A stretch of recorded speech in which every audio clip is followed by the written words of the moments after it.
¿Por qué primeramente este título? Porque todo ser humano tiene que tener esa dependencia de Dios. De hecho, aún sin nosotros ser conscientes, dependemos de Él. Cuando dormimos, cuando salimos a cualquier lado y no tenemos la mente en la Biblia o en los hermanos o en la iglesia o en Dios, cuando no queremos orar, cuando no queremos leer la Biblia, aún ahí estamos dependiendo de Dios. Amén. Me gustaría empezar este mensaje con el Salmo capítulo 63 y vamos a estar meditando en él desde los versículos 1 al 4. Cuando se encuentren allí, me regalan un amén para saber que todos estamos unánimes. Amén. ¿Cuántos están allí? Salmo capítulo 63. Vamos a estar leyendo del 1 al 4. ¿Ok? Dice la palabra de Dios en el nombre de Jesús. Dice: Dios, Dios mío, eres tú. De madrugada te buscaré. Mi alma tiene sed de ti. Mi carne te anhela en tierra seca y árida, donde no hay aguas, para ver tu poder y tu gloria, así como te he mirado en el santuario. Porque mejor es tu misericordia que la vida. Mis labios te alabarán. Así te bendeciré en mi vida. En tu nombre alzaré mis manos. Amén. Dice la palabra de Dios que su misericordia, versículo 3, es mejor que la vida. ¿Cuántos saben qué es misericordia? Amén. La misericordia es que Dios cambia o ha cambiado nuestra condición, extendiendo el pago que nosotros íbamos a dar. ¿A quién lo extendió? Lo extendió a Jesucristo. Nosotros merecíamos un pago, pero Dios nos dio misericordia y extendió ese pago, lo sacó de nosotros a su Hijo Jesús. Amén. Amén. Ahora, ¿por qué su misericordia es mejor que la vida? ¿Quién me da una idea? Porque nosotros podemos vivir en esta tierra, respirar y tener aún 100 años de vida. Pero si nosotros morimos con Cristo, haciendo la voluntad de Dios, esa misericordia nos alcanza hasta la eternidad. Vamos a entrar un poquito más en detalle. Primero quiero definir qué es la dependencia o qué es depender. Dice, es una entrega completa. Es estar sujeto a las condiciones, limitaciones o restricciones que imponen un hecho o una acción. Estar bajo la protección, el mando o la autoridad de una persona. Necesitar de una persona o de una cosa. ¿Sí me escucho? Sí. Y tiene un sinónimo de varios que quise resaltar. Y es con el que básicamente vamos a estar hablando. El sinónimo es de depender, es ir a manos de. Vamos para Juan 3:16. Juan capítulo 3, versículo 16. Y vamos a profundizar en este significado. Juan capítulo 3, versículo 16. Que lo encuentre primero, se pone de pie y lo lee. Amén. Amén. Amén. Porque de tal manera amó Dios al mundo, que ha dado a su Hijo unigénito, para que todo aquel que en él cree no se pierda, mas tenga vida eterna. Amén. Gracias. Aquí este versículo nos está hablando de que Dios nos amó de tal manera, o sea, inmensamente, que nos dio un regalo. ¿Cuál es ese regalo? Dice, a su Hijo unigénito. ¿Para qué? Para que todo aquel que en él cree no se pierda, mas tenga vida eterna. Este versículo nos está mostrando una realidad que si bien muchos no conocen o que antes no entendíamos, aún sigue vigente y es nuestra necesidad de salvación. Así es. Nosotros necesitamos ser salvos. Así es. Y Dios ha proveído un regalo a nuestra necesidad de la salvación. ¿Por qué nosotros necesitamos ser salvos? ¿O salvos de qué? ¿Por qué yo tengo que buscar a Dios? Si la Biblia me parece tan aburrida, si la iglesia me parece pues tan religioso, ¿por qué yo tengo que hacerlo? ¿O por qué es una necesidad?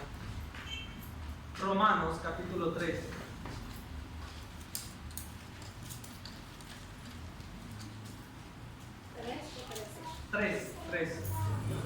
Romanos capítulo 3. Vamos a estar leyendo de los versículos 9 al 24. ¿Cuántos están allí? Amén. Okay. A mí me gusta leer pausadamente porque entendemos más, meditamos un poquito más a medida que vamos leyendo. Entonces, Romanos capítulo 3, del 9 al 24, dice de la siguiente manera: ¿qué pues? ¿Somos mejores que ellos? En ninguna manera, pues ya hemos acusado a judíos y a gentiles que todos están bajo pecado. No es extraño para nosotros a veces ver o escuchar personas decir que esta frase, yo de que tengo que arrepentir, o porque yo tengo que pedir perdón. Entonces, nosotros que hemos alcanzado el perdón y la misericordia de Dios, debemos tener esto en cuenta, que nosotros no somos mejores que ellos, aunque ellos se crean los mejores, porque según ellos no tengan de qué hacer. ¿Por qué? Porque dice que ya estamos acusados todos bajo pecado. ¿Por qué estamos acusados? Porque es una realidad. El ser humano nace y a medida que va tomando conciencia se va inclinando hacia el pecado. En Génesis habla de que el corazón del hombre, el pensamiento del corazón del hombre es de continuo solamente. Versículo 10, como está escrito, y nos dice por qué estamos acusados. Dice, como está escrito, no hay justo ni aún uno, no hay quien entienda, no hay quien busque a Dios, todos se desviaron, a una se hicieron inútiles, no hay quien haga lo bueno, no hay ni siquiera uno. Sepulcro abierto es su garganta, con su lengua engañan, veneno de áspides hay debajo de sus labios. Su boca está llena de maldición y de amargura. Sus pies se apresuran para derramar sangre. Quebranto y desventura hay en sus caminos, y no conocieron camino de paz.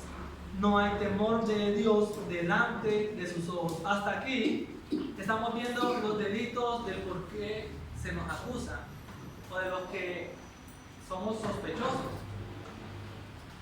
Versículo 19. Pero sabemos que todo lo que la ley dice, lo dice a los que están bajo la ley, para que toda boca se cierre y todo el mundo quede bajo el juicio de Dios. Ya que por las obras de la ley ningún ser humano será justificado delante de él, porque por medio de la ley es el conocimiento del pecado. Pero ahora, aparte de la ley, se ha manifestado la justicia de Dios, testificada por la ley y por los profetas. La justicia de Dios por medio de la fe, ¿en quién? En Jesucristo. Para todos los que creen en Él, porque no hay diferencia, por cuanto todos pecaron y están destituidos de la gloria de Dios, siendo justificados gratuitamente por su gracia, mediante la redención que es en Cristo. ¿Por qué quise empezar como tal con Juan 3:16? Porque de ahí en adelante, todo lo que vamos a hablar, y todo lo que vamos a meditar, va a ser acerca de este sacrificio y de cómo este sacrificio nos muestra la dependencia no solo superficial o del existir, sino la dependencia profunda y eterna que nosotros tenemos en Dios. Dice que, versículo 19, ya conocimos todos los delitos que nos acusan, entonces dice el por qué somos culpables. Dice el versículo 19, pero sabemos que todo lo que la ley dice, lo dice a los que están bajo la ley, para que toda boca se cierre y todo el mundo quede bajo el juicio. ¿Qué significa esto, hermano? Significa que si yo antes robaba y no sabía que eso era robar, existió o Dios nos dio una ley que dice no robarás. ¿Y qué hizo esa ley? Me enseñó que lo que yo estaba haciendo era pecado. Y me mostró el pecado. ¿Y qué hizo eso? Me mató. ¿Por qué? Sigue adelante. Primero, para que toda boca se cierre y todo el mundo quede bajo el juicio de Dios. ¿Por qué? Porque nosotros como seres humanos tendemos a decir esta popular frase. Y si es mentira, me dice: es que a mí nadie me dijo nada. Es que yo no sabía. Es que, y es que, y es que. Queriéndonos hacer lo que hizo Poncio Pilato. ¿Qué hizo? Se la honra. Pero aquí está claro que Dios nos dio una ley. Y esa ley la conocemos todos y en todo el mundo. No robarás, no matarás. La ley que nos ha dado Dios es universal. Dice el versículo 20: ya que por las obras de la ley ningún ser humano será justificado delante de él, porque por medio de la ley es el conocimiento del pecado. ¿Cómo así? La ley vino a señalarme, a decirme: mira, eso que estás haciendo es pecado.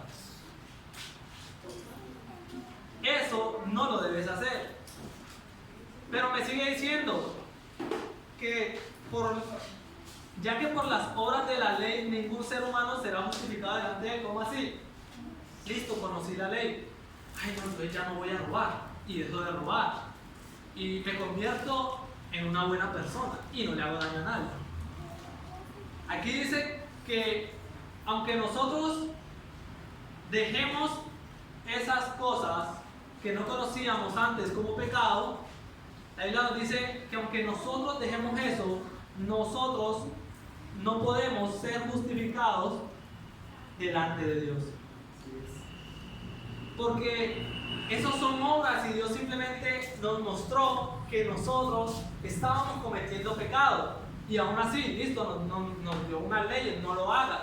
Pero esas leyes que nos dejó no eran para salvarnos de lo que Cristo nos da. Vamos a continuar para ir entendiendo mejor. Versículo 21 dice: pero ahora, aparte de la ley, se ha manifestado la justicia de Dios, testificada por la ley y por los profetas. 22. La justicia de Dios por medio de la fe en Jesucristo, para todos los que creen en Él, porque no hay diferencia. Versículo 23. Por cuanto todos pecaron y están destituidos de la gloria de Dios. Esto significa que yo estaba haciendo algo que no sabía que era malo. Entonces Dios me dijo que eso estaba malo y que tenía que dejarlo de hacer. Pero eso que Él me dijo que lo dejara de hacer, sea que le haya hecho caso o no, no me ha limpiado de toda la maldad que ya hice. Porque solamente es ley que nos muestra el pecado. ¿Cuántos están de acuerdo? Entonces dice el versículo 24: siendo justificados gratuitamente por su gracia mediante la redención que es en Cristo Jesús. O sea que la justificación, ahora sí, la excusa, por decirlo de alguna manera, que nosotros llegáramos a tener delante de Dios, sería solamente dándole la gloria a Cristo. No, es que Cristo me salvó. Eso es lo único que podemos decir. es que yo me arrepentí cuando Cristo vino y dependí de Él. No que yo haya hecho algo, sino que Cristo vino, me salvó y yo le recibí. Por eso dice que es la redención por su gracia en Cristo Jesús. ¿Qué decía Juan 3:16? ¿Cómo yo puedo ser redimido? Para que todo aquel que en el que Cree. si tú crees en Cristo, si tú haces su voluntad, entonces vienes a ser redimido y a ser justificado. Pero como nosotros delante de Dios no tenemos excusa, entonces el único que nos justifica es Jesucristo. La Biblia habla de un abogado y en un juicio naturalmente está el juez, el abogado y el acusador, ¿verdad? Abogado, me equivoco.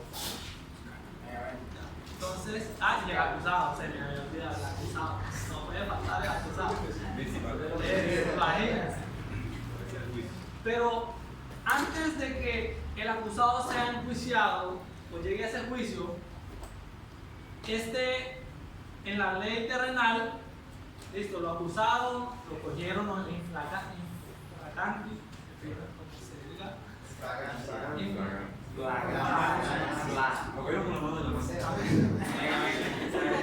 qué pena, que lo cogieron con las manos en la masa.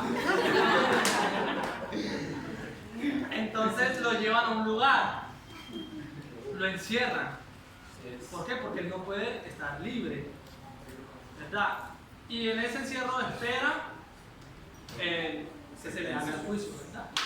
Ahorita quiero que tengamos en cuenta esto, porque más adelante vamos a hablar de una realidad espiritual que nos toca a nosotros como seres humanos, siendo justificados o si una persona no es justificada y no recibe. Entonces aquí entendemos y reconocemos que nosotros sí necesitábamos ese regalo que Dios nos dio. Amén. Ese regalo lo necesitamos. Ahora, depender de Dios consiste en vivir conforme a su voluntad para que esa libertad que Dios ofrece sea efectuada en nosotros. Segunda de Corintios, capítulo 5.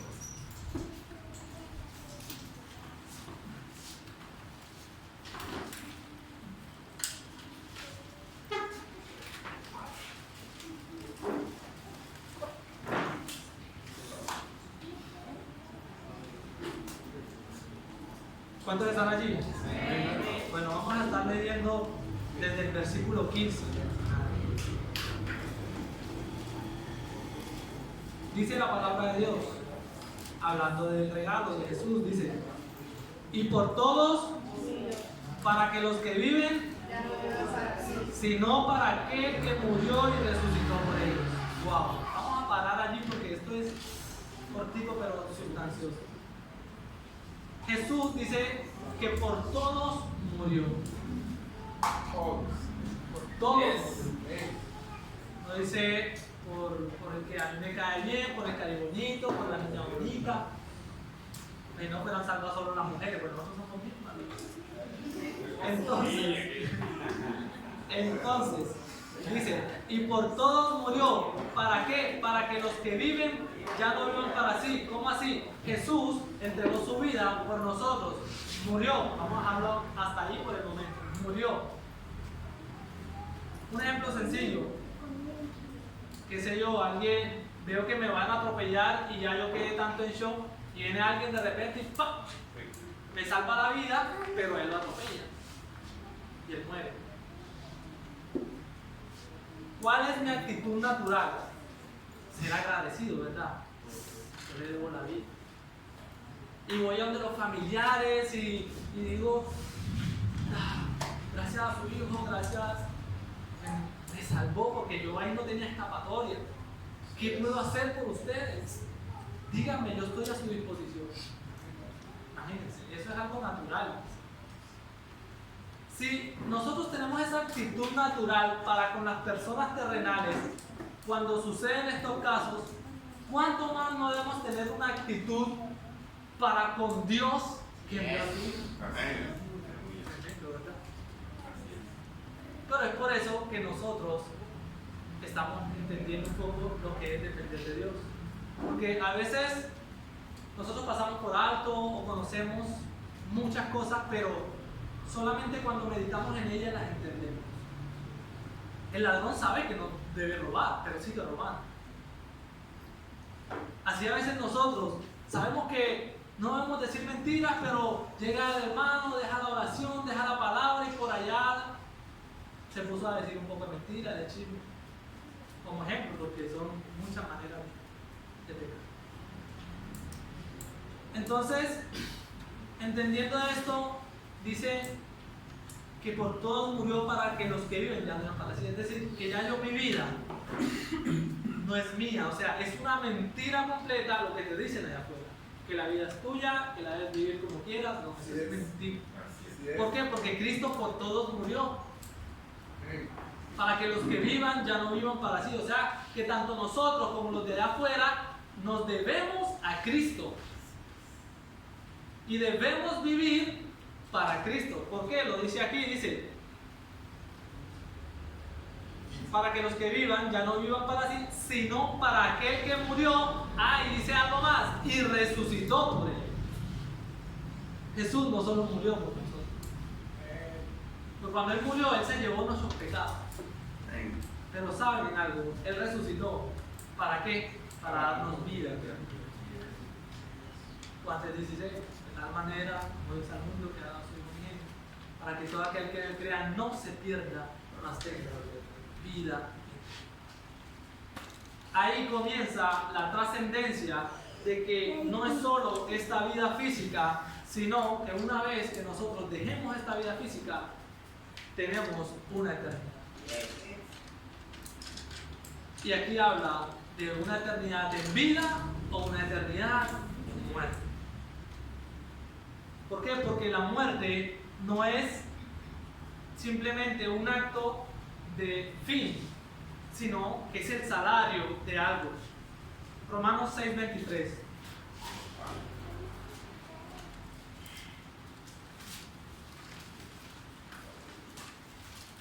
Dejen el dedo ahí y vamos a Romanos 6:23. ¿Quién ya llegó ahí primero? Amén. Bueno. ¿Quién se quiere poner en pie y leerlo? Pero la paga del pecado es muerte. ¿Esa es? Amén. Mas la dádiva de Dios es vida eterna en Cristo Jesús, Señor nuestro. Aleluya. Aquí aprendemos otra cosa. Dice, la paga del pecado es muerte. ¿Se acuerdan que la ley no nos limpió de lo que hicimos anteriormente? Sino que simplemente nos dijo que lo que estábamos haciendo estaba mal y que debíamos dejarlo de hacer. Pues. La paga del pecado es la muerte. O sea que todo lo que nosotros hicimos en el pasado y hemos hecho merece ser castigado porque ha sido maldad. Y nuestro pecado no tiene fin. Nuestro pecado es eterno. Nuestro pensamiento de pecar siempre ha sido desde nuestra juventud. Es por eso que la paga del pecado no es simplemente que me quiten la vida y ya, sino que la paga es el salario de la iniquidad. Y ese salario también es conforme al pecado. ¿Por qué? Vamos a seguir leyendo. 5:15, 16 dice. De manera que nosotros de aquí en adelante a nadie conocemos según la carne, y aun si a Cristo conocimos según la carne, ya no lo conocimos así. De modo que si alguno está en Cristo, nueva criatura es, las cosas viejas pasaron, y aquí todas son hechas. ¿Por qué en Cristo? ¿Por qué Dios envió a su Hijo? ¿Por qué Dios no envió a un ángel, a un querubín, a un serafín? ¿Por qué el Hijo de Dios? Porque solo Él podía ser la paga eterna de nuestro pecado. Porque solo Jesús tiene vida en sí mismo. Solo Jesús podría suplir. toda la condenación que nosotros íbamos a recibir. Jesús es eterno, dice, desde el siglo y hasta el siglo. Solo Jesús podía suplir esa paga, podía dar esa paga por nosotros. Ni siquiera un ángel, porque un ángel es una criatura y sabe Dios en qué momento desaparece, ¿no? Pero no tienen vida en sí mismos, dependen también de Dios. Continuemos, estamos en el 17. De modo que si alguno está en Cristo Jesús, en Cristo, nueva criatura es, las cosas viejas pasaron, y aquí todas son hechas nuevas. Entonces Cristo coge las cosas viejas, las que la ley no cogió, Él las coge. Y dice que en Él pasaron. Y Él hace otras nuevas. Él hace todas nuevas. Todas, no dice algunas, sino todas. O sea que todas de aquí en adelante son nuevas. Porque como dice el verso anterior, de nosotros que de aquí en adelante a nadie conocemos según la carne. Es decir, perdón, nuestra vida pasada ya no es más. Ya no debe ser más. Si conocimos a fulanito, bueno, a mí me decían el caleño, carnalmente el caleño, y todo el mundo sabía la fama, todo lo que hacía, listo. Una vez yo vine a Cristo, de ahí en adelante, ya yo no soy el caleño. Y eso lo vi testificado en todas las áreas de mi vida. O sea, yo no sé si Dios les dijo mi nombre o qué, porque la mayoría no sabe mi nombre, eso es lo mejor. Y en Cristo me llaman Cristian, me dicen por mí. ¿Por qué? Porque Dios hace todas las cosas nuevas. Incluso, alguna vez les mencioné que a mí me iban a matar, ¿verdad? Esa persona que me iba a matar, de repente me la encuentro en la calle y me saluda. Yo con miedo, porque yo todavía no entendía, yo temblando le hice así y le choqué, pero yo no entendí. Yo no entendía la obra tan maravillosa y tan hermosa que Cristo estaba haciendo, no solo en mí, sino en toda mi vida pasada. Estaba transformando y estaba borrando mi pasado. Yo soy Jehová el que perdona tus iniquidades, es decir, que no se acuerda más. Y entonces, más adelante entendí esto, que Dios es el que hace cosas nuevas, pero Dios me habló directamente con un salmo, si no estoy mal, no recuerdo específicamente cuál es, y dice que a todos los que se acercan a Dios, aún a sus enemigos acercan en paz. Eso es lo que hace Dios. O sea, solamente Dios pudo haber hecho eso, porque es que cuando un hombre lleno de pecado, de deseo de pecado, de vida de pecado, cuando se le mete un pensamiento de pecado, no descansa hasta ejecutar el pecado. Y ese hombre se había metido en su mente matarme. ¿Quién le iba a sacar eso? Nadie. ¿Cómo se le iba a salir eso si todos los días él iba a mi casa, la rodeaba, miraba a ver si yo estaba adentro? Y yo al ver eso, venía para acá, para el centro desde muy temprano, no hacía nada porque en esos tiempos no trabajaba, estaba en el proceso para estudiar, no hacía nada, y me quedaba en la playa hasta la madrugada. Imagínense. Para cuando yo volviera a mi casa, ella no estuviera. Pero, además de esto, él vivía, digámoslo, que esta era mi casa, y allá al frente de Lomalina, un poco más allá, él vivía. O sea que no tenía escapatoria. Él estaba muerto. Solo Dios podía haber hecho. Y es real su palabra, y por eso lo que Dios pone aquí no es un cuento de fantasía o lo que la gente piensa, porque esto es real. Y Dios dice que si alguno está en Cristo, nueva criatura es. Las cosas viejas pasaron, de aquí todas son.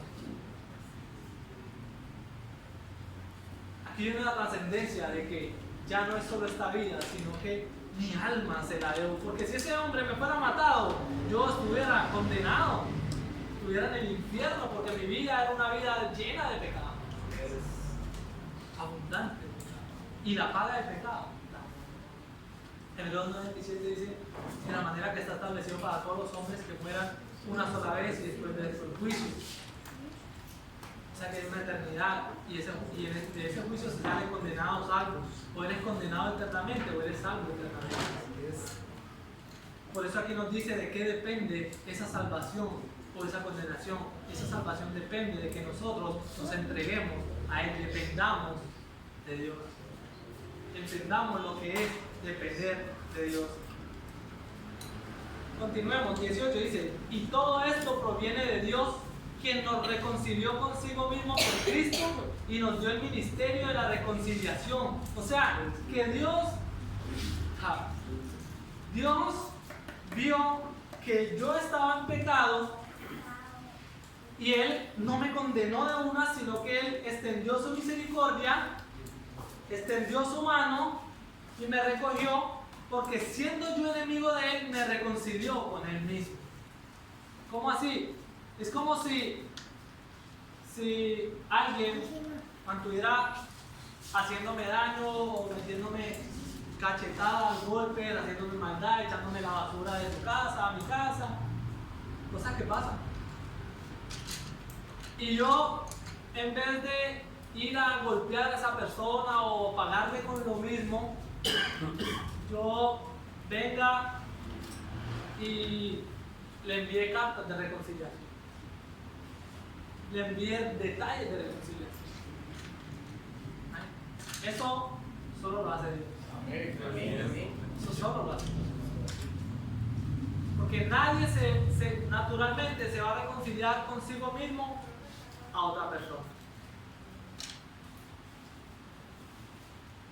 Entonces, versículo 19 dice que Dios estaba en Cristo reconciliando consigo al mundo, no tomándoles en cuenta a los hombres sus pecados. ¿Está? Tremendo, ¿no? ¿Y qué hizo entonces después de eso? Y nos encargó a nosotros la palabra de reconciliación. O sea, que Dios no solamente me estaba diciendo, ven, hombre, ya deja de pecar, ven, yo te perdono. Y ahora mira, coge, lleva mi palabra para que otros también se reconcilien conmigo. Nosotros no soportamos uno. Y Dios envía su palabra a todos los hombres que constantemente viven en pecado. Versículo 20. Así que somos embajadores en nombre de Cristo, como si Dios rogase por medio de nosotros. Miren eso. Os rogamos en nombre de Cristo, reconciliados con Dios. Eso es lo que significa que debemos depender de Dios. Tanto los creyentes como los no creyentes. Porque los creyentes, los que Dios nos ha rescatado, tenemos la misión de llevar a los que no creen y a los que no conocen esto. Porque esto es para que se reconcilien con Dios. Porque Dios no quiere la muerte del que muere, sino que dice que Él quiere que todos los hombres sean salvos y vengan al conocimiento de la verdad. Amén. Amén. Y versículo 21. Al que no conoció pecado, esto es a Cristo, por nosotros lo hizo pecado, para que nosotros fuésemos hechos justicia de Dios. Dios no solo mandó una carta, Dios mandó a su Hijo para que el que no tuvo pecado, no tenía pecado, cargara con todos nuestros pecados. O sea que Dios a Él lo hizo pecado por nosotros, para que nosotros fuéramos limpios. Dice, por nosotros lo hizo pecado, para que nosotros fuésemos hechos justicia de Dios. Para que cuando nosotros, de Cristo en adelante, lleguemos delante de Dios, estemos justificados. No por nosotros, sino por Cristo. Vamos a Juan capítulo 8.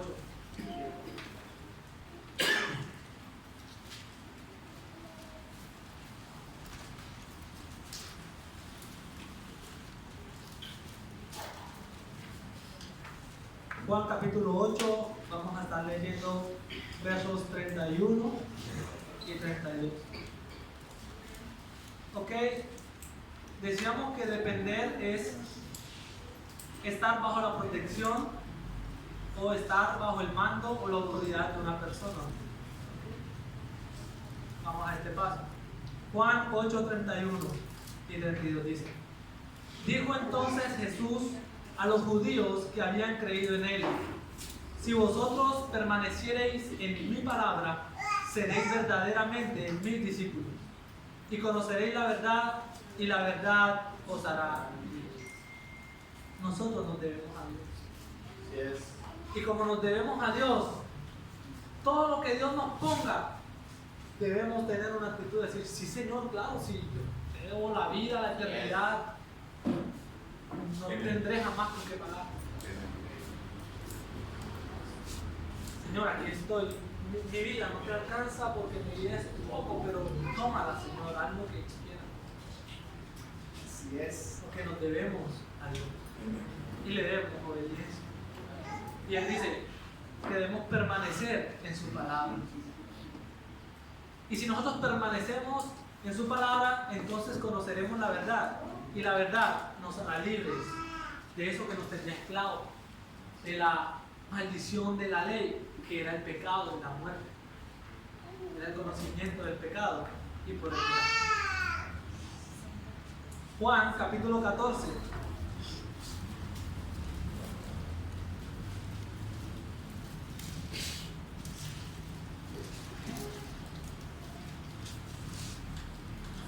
¿Quién se pone en pie? Amén, los dos. Juan capítulo 14, uno lee el versículo 15 y otro lee el versículo 21. Ronnie, comienza con el versículo 15, por favor. Si me amáis, guardad mis mandamientos. Amén. El que tiene mis mandamientos y los guarda, ese es el que me ama. Y el que me ama será amado por mi Padre, y yo lo amaré y me manifestaré a él. Amén, gracias. Dice que si nosotros hacemos lo que nos dijo en Juan 8:32, si nosotros permanecemos en su palabra, entonces dice que es muestra de nuestro amor verdadero hacia Dios. Muchas personas en el mundo dicen: no, yo amo a Dios, Dios está conmigo, pero guardas sus mandamientos. Guardas sus mandamientos. Entonces, estás amando verdaderamente a Dios. Versículo 21. El que tiene mis mandamientos y los guarda, ese es el que me ama. Y el que me ama será amado por mi Padre, y yo le amaré y me manifestaré.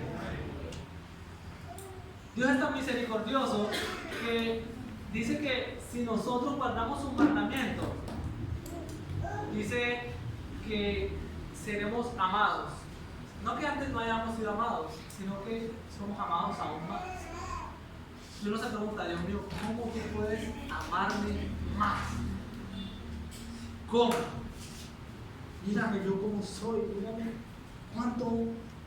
cuántas tinieblas necesitan salir de mí. Porque yo les digo, hermanos, esta vida no nos alcanza para ser limpios por nosotros mismos. Y nunca. Sino que la Biblia dice que nosotros esperamos en Dios la redención gloriosa. Nosotros vivimos luchando contra esta carne de pecado, contra las tentaciones del mundo y contra las acechanzas del diablo. Y eso solamente va a acabar cuando el Señor venga y nos lleve. Mientras tanto, nosotros debemos depender de Dios. Señor, aquí estoy, que dice tu palabra. Pero el hecho de que yo esté obedeciendo, mi obediencia en sí, no es la que me va a dar la salvación para que no digamos: Señor, es que yo te obedecí. No, ni siquiera podemos jactarnos de obedecer a Dios, porque eso no nos salva. Sino es Dios quien envió a su Hijo y puso en nosotros, o sea, no es ni siquiera de nuestra naturaleza el obedecer, como le digamos en Romanos. No hay quien busque a Dios, sino que la palabra de Dios dice que Él pone en nosotros el querer como el hacer con su buena voluntad. O sea, que una vez que el Señor nos rescata, Él pone en nosotros ese andar, ese desear agradarle, cuando nosotros le estamos conociendo y le conocemos. ¿O quién no ha venido a Cristo y viendo, leyendo su palabra y escuchándola, no ha dicho, Dios mío, yo no quiero dejar de leer nunca? Porque estamos conociendo las maravillas de Dios y nosotros decimos, wow, Dios mío, quiero conocer más de ti, quiero conocerte. Y Dios se manifiesta a nosotros cuando nosotros guardamos sus mandamientos. Siguiente capítulo, Juan 15, del 9 al 14.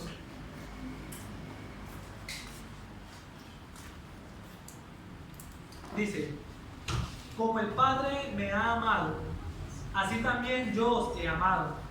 Permaneced en mi amor. Si guardareis mis mandamientos, permaneceréis en mi amor. Así como yo he guardado los mandamientos de mi Padre y permanezco en su amor.